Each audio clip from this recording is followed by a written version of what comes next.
राजा जनक के मंत्रियों द्वारा राम लक्ष्मण का समाचार पाकर राजा दशरथ बड़े आनंदित हुए। धनुर्भव की बात सुनकर तो उनके आनंद का ठिकाना न रहा। महल में जाकर उन्होंने सब समाचार रानियों को सुनाए। रानियों भी फूली न समाई। उन्होंने ब्राह्मणों को दान दक्षिणा दी।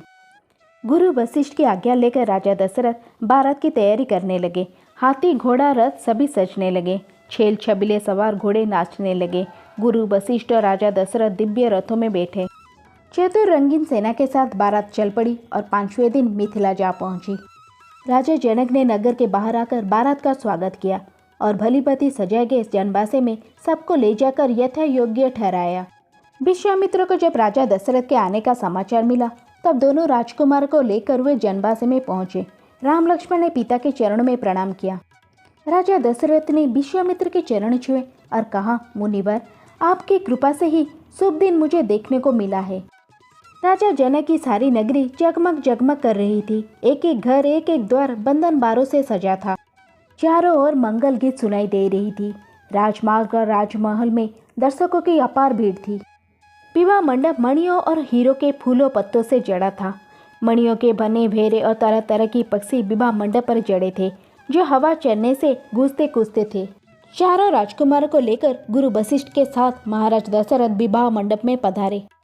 बहुमूल्य वस्त्र और आभूषण से सुसज्जित चारों राजकुमारियों को लेकर राजा जनक भी मंडप में आए। राजमहल के अनेक स्त्रियों भी सजकर विवाह देखने पहुंची।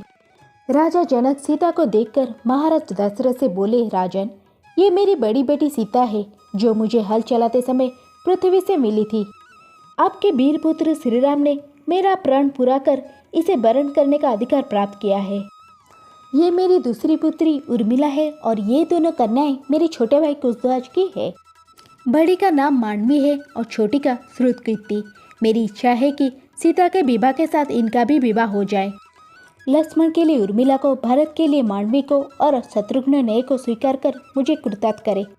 जनक के प्रस्ताव को राजा दशरथ ने सहस्र स्वीकार कर लिया। तब अग्नि के सामने चारों कन्या को अपने अपने पतियों के हाथ में सौंपते हुए राजा जनक ने कहा कि इन कन्या को मैं तुम्हारे हाथ सौंपता हूँ। ये छाया की भांति तुम्हारे साथ रहेंगे। तुम इनका पाणी ग्रहण करो। इनकी सब तरह से रक्षा करना तुम्हारा धर्म होगा। गुरु वशिष्ठ और सतानंद ने वेदों मंत्रों के साथ विधिवत विवाह कराया। तब राजा दशरथ राजकुमारों और पुत्रों वधुओं को लेकर जनपद से लौट आए। जनक ने कन्याओं और सब बारातियों को सुंदर उपहार दिए। राजा दशरथ ने भी सोने से सींग बढ़ाकर दूध देने वाली सहस्रों गाय ब्राह्मणों को दान में दी। दूसरे दिन विश्वामित्र ने आकर राजा दशरथ को बधाई दी और सबसे विदा लेकर वे अपने आश्रम लौट गए। कुछ दिन तक जनक का आतिथ्य ग्रहण करने के पश्चात राजा दशरथ बेटी के साथ अपने नगर को लौट चले। वे कुछ ही दूर गए होंगे कि सहसा भयंकर आंधी सी आई और उसके साथ ही क्रोध की साक्षात मूर्ति परशुराम परास और धनुष बाण लिए प्रकट हो गए। उन्हें देखते ही अयोध्यावासी डर के मारे अधमरे से हो गए और राजा दशरथ के तो होश ही उड़ गए। राम का रास्ता रोककर परशुराम बोले, राम, शिव के पुराने धनुष को तोड़कर तुम्हारा हौसला बहुत बढ़ गया है। मैं तुम्हारे अहंकार को चूर करूंगा। राजा दशरथ ने गिड़गिड़ाकर परशुराम से बड़ी अनुनय विनय की और राम पर अनुग्रह करने की प्रार्थना की। परशुराम ने दशरथ की बात सुनी अनसुनी कर दी और राम से फिर बोले, मेरे इस धनुष को चढ़ाओ। यदि ना चढ़ा सके तो तुम तत्काल मेरे परसे का आहार बनोगे। यह सुनते ही राजा दशरथ तो बेसुध होकर गिर पड़े। मन से राम निर्भीकता से बोले, मेरा रूप आप देखना चाहते हैं तो देखे। उन्होंने परशुराम के धनुष बाण लेकर पताचा चढ़ा दी और धनुष पर बाण रखकर बोले, मैं इस बाण से आपकी तपस्या का समस्त प्रभाव अभी नष्ट करता हूँ। अब अनागत से आकाश में विचरण करने की शक्ति भी नष्ट करता हूँ। परशुराम हतप्रभ हो गए। उन्होंने राम की स्तुति की और आशीर्वाद दिए और ये प्रार्थना की कि तप का फल भले ही नष्ट कर दे, परंतु मनोगति नष्ट न करे, जिससे मैं महेंद्र पर्वत पर लौट सकूं। श्री राम ने उनकी बात मान ली। परशुराम राम की प्रशंसा करते हुए तत्काल चले गए।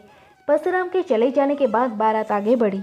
बारात के पहुंचते ही अयोध्या में घर घर आनंदोत्सव होने लगे। गलियों में शंख और मृदंग की ध्वनि गूंज उठी। स्त्रियों ने मंगल गान किए और फूल बरसाए। रानियों ने पुत्र और पुत्रवधू की आरती उतारी। उस समय राजा दशरथ के भवन की शोभा देखते ही बनती थी। राजकुमार शील गुण संपन्न पत्नियां पाकर बड़े प्रसन्न थे। सीता जी के अनुपम रूप, गुण और सेवा से श्री राम और सास ससुर सब प्रकार से संतुष्ट थे। राजकुल में दिन दिन सुख समृद्धि की वृद्धि होने लगी। समस्त कौशल राज्य का भाग्य जग गया।